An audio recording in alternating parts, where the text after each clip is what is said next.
নমস্কার, আমি সুচিস্মিতা। সুচিস্মিতা আর্ট গ্যালারিতে তোমাদের সবাইকে স্বাগত জানাই।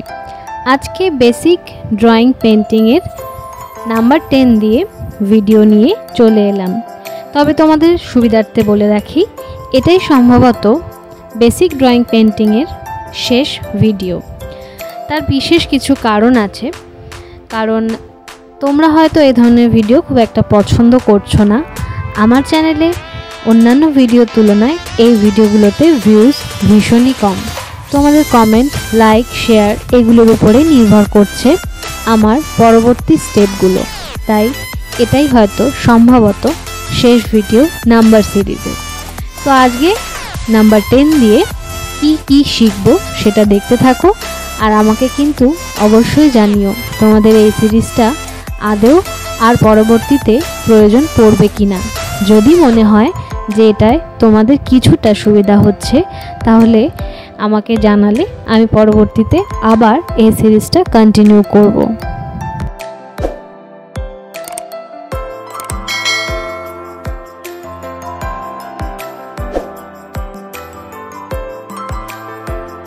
প্রথম ছবিটা ব্যাট আর বলের ছিল, পরেরটা কিন্তু আমরা যে কাজটা করছি ঠিক সেই জিনিসেরই একটা উপকরণ। সেটা হচ্ছে একটা ছোট্ট প্যালেট আর অন্যটা তুলি। দেখো 10 নাম্বারটা খুবই সোজা, আর এই সোজা নাম্বার দিয়ে কত সহজ সহজ জিনিস সহজেই আমরা করে ফেলতে পারছি। এবার বলে রাখি, যারা আমার চ্যানেলে একেবারেই নতুন, প্রথম আজকে আমার ভিডিও দেখছো, তাদের জন্য কিছু কথা। আমার চ্যানেলে তোমরা একদম বাচ্চাদের বা যারা প্রথম ছবি আঁকা শুরু করতে চাইছো তাদের জন্য কিছু ড্রয়িং টিউটোরিয়াল হিসাবে দেখতে পাবে। কিভাবে স্টেপ বাই স্টেপ তোমরা ছবি আঁকাটাকে এগিয়ে নিয়ে যেতে পারো, শিখতে পারো, তারই কিছু টিপস টিউটোরিয়ালস হিসাবে আমি শেয়ার করে থাকি। তাছাড়া যারা ফেব্রিক পেন্টিংয়ে ইন্টারেস্টেড, তারা নানান ধরনের ডিজাইন এবং টেকনিক এই ভিডিও মারফত তোমরা পাবে আমার চ্যানেলে।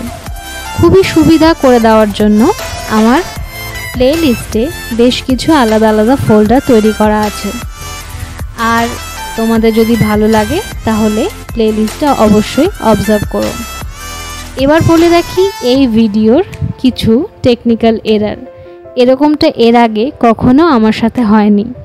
ভিডিওটা করতে করতে আমার ক্যামেরাটা একটু সরে গিয়েছিল, তাই এই 3টে ছবি বাদেও আরেকটা ঘর নাম্বার 10 দিয়ে খুব সহজে আঁকা যাবে এরকম একটা ঘরের ছবিও আমি এঁকেছিলাম। তো সেটা পরবর্তীতে আবার রিড্রয়িং করে এখানে অ্যাটাচ করা আছে। তো সহজে কি করে আমরা 3টে জিনিস এঁকে নিলাম কথা বলতে বলতে তোমরা দেখতে পেলে। তো আমার ছোট্ট বন্ধুরা যারা দেখো আমার চ্যানেল, জানি না আদৌ দেখো কি না, কারণ আমি কোনো রকম কমেন্টস পাই না। এটা ভীষণই একটা খারাপ লাগা জায়গা থেকে বলা। একটু তোমরা যদি কনভারসেশন করো, কমেন্টে কিছু জানাও, তাহলে আমি বুঝতে পারি যে হ্যাঁ তোমরা দেখছো, সেটা তো আমি পাই না। তাই যদি কোনো ছোট বন্ধু আমার ভিডিও দেখে থাকো, তাহলে তোমরা নিশ্চয়ই নাম্বার 10 দিয়ে কিভাবে আমরা একটা ব্যাট, বল, তুলি, রং আর সাথে নৌকো এঁকে ফেললাম, শূন্য বা গোলটা দিয়ে কিন্তু আমরা একটা সূর্য করে ফেলেছি। দেখতে পেলে তো কেমন লাগছে? সুন্দর না?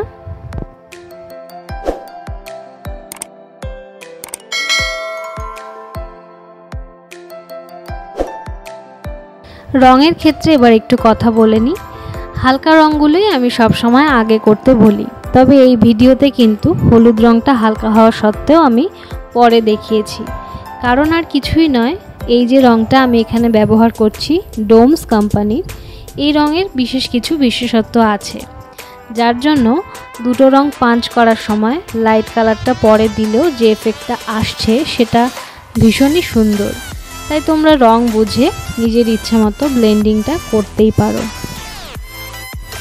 যদি এই ভিডিওটা কেউ দেখে থাকো, এই আইডিয়াগুলো শেয়ার করার পরে তোমাদের কি মনে হয় বা তোমরা কিছু শিখছো কি না আমাকে জানিও। নাম্বার 10 দিয়ে তো আমি এখানে 4টে জিনিস আঁকা দেখিয়েছি। তোমরা এছাড়াও আর কি ভাবছো বা কী তোমাদের মাথায় আইডিয়া আসছে আমাকে কিন্তু কমেন্ট করে জানাতেই পারো। এই দেখো, এই বাড়িটাও আমি করেছিলাম, কিন্তু দুর্ভাগ্যবশত যেহেতু ক্যামেরাটা একটু সরে গিয়েছিল তখন ভিডিওটা ওঠেনি। তাই পরবর্তীতে আবার টেন দিয়ে কিভাবে তোমরা সুন্দর একটা কাঠের বাড়ি বানাতে পারবে তার ভিডিওটাও রইল। এখানে টেনটাকে ভাগ করে নিয়েছি, সাইডে একটা দাগ টানলে দেখো কি সুন্দর ঘর হয়ে যাচ্ছে। আমি ভিডিও শুরুতে সবসময় বলি যে এই টিউটোরিয়াল ভিডিওগুলো একেবারে বাচ্চাদের জন্য বা যারা ছবি আঁকা শুরু করছো তাদের জন্য। বাচ্চা বলতে ঠিক কতটা বছর বা কত বছর বয়স বোঝাচ্ছি সেটা বলার জন্য কিছুটা ভিডিওর অংশ রাখলাম। যারা একেবারেই ছোট, অর্থাৎ মোটামুটি পেন্সিল নিয়ে খাতা নিয়ে বসতে শিখে গেছো, 1 2 3 4 লিখতে পারছো কিংবা পারছো না, তাদের বলবো বা তাদের প্যারেন্টসদেরকে বলবো আপনার বাচ্চাকে অবশ্যই আঁকার জন্য উদ্বুদ্ধ করুন। ওরা সারা খাতা জুড়ে গোল কিংবা সোজা যদি দাগ টানতে পারে সেটাই অভ্যাস করান। আমার এই বেসিক টিউটোরিয়াল পেন্টিংয়ের একদম প্রথম ভিডিও যদি আপনারা দেখেন তাহলে দেখতে পাবেন যে ডট দিয়ে কিছুটা আউটলাইন করে দেওয়ার বা কিভাবে আউটলাইন বড়রা করে দিলে বাচ্চারা স্টেপ বাই স্টেপ সেটাকে ফলো করতে পারবে তার কিছু ভিডিও আমি কিন্তু শেয়ার করেছিলাম। ওভারঅল যদি কেউ সত্যি শিখতে চাও তাহলে আমার কিন্তু মনে হয়েছিল যে এটা হয়তো একটা ফ্রুটফুল জায়গা, কিন্তু দুঃখবশতই বারবার এটা আমি রিপিট করেই ফেলছি। এই ধরনের ভিডিওতে ভিউয়ার্স ভীষণ কম, তাই যদি তোমরা এই ধরনের ভিডিও একেবারেই পছন্দ না করো সেক্ষেত্রে আমি এই সিরিজটা আর কন্টিনিউ করব না। তাই পরবর্তীতে যদি তোমরা সত্যি এই ধরনের ভিডিও চাও তাহলে আজকের ভিডিওর শেষে কিন্তু অবশ্যই কমেন্ট করো। ভালো থেকো, সুস্থ থেকো, টাটা।